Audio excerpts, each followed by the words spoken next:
ইসলামী ব্যাংকে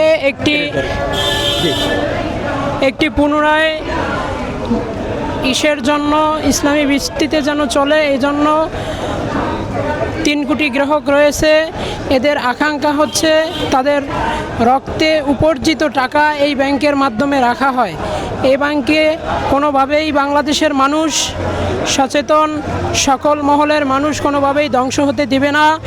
যারা একটি রাজনৈতিক চক্র যারা এটা চালাচ্ছে তাদেরকে অবশ্যই এই ব্যাংকে ইসলামিক ভিত্তিতে ফিরিয়ে দিতে হবে।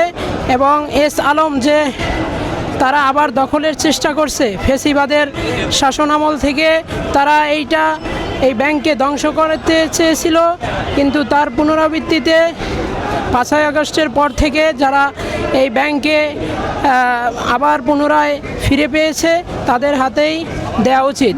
এবং এই 3 কোটি গ্রাহকদেরকে সকলের দাবি একটাই যে আমাদের ব্যাংক আমাদের নিয়ন্ত্রণে থাকবে। এটা কোনো রাজনৈতিক ব্যক্তির নিয়ন্ত্রণে নয়, কোনো আধিপত্যবাদ ভারতের আনুগত্যশীল হিসাবে এই ব্যাংকের কোনো কিছুই কর্মকাণ্ড পরিচালিত হবে না।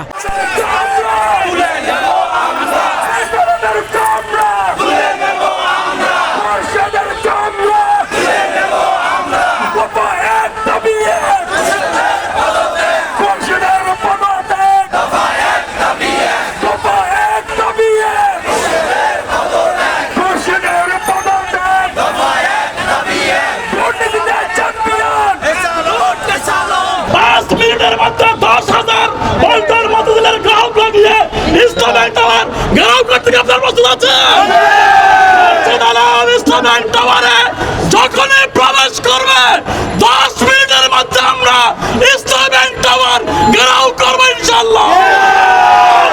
প্রত্যেকের মধ্যে পল্টন শাহবাগে যেই সমস্ত আমাদের গ্রাহক ফোরামের সদস্যরা আছেন আপনারা প্রস্তুত থাকবেন। আমাদের গ্রাহক ফোরামের কেন্দ্রীয় সভাপতি ডাক দেওয়া মাত্র 10 মিনিটের মধ্যে ইসলাম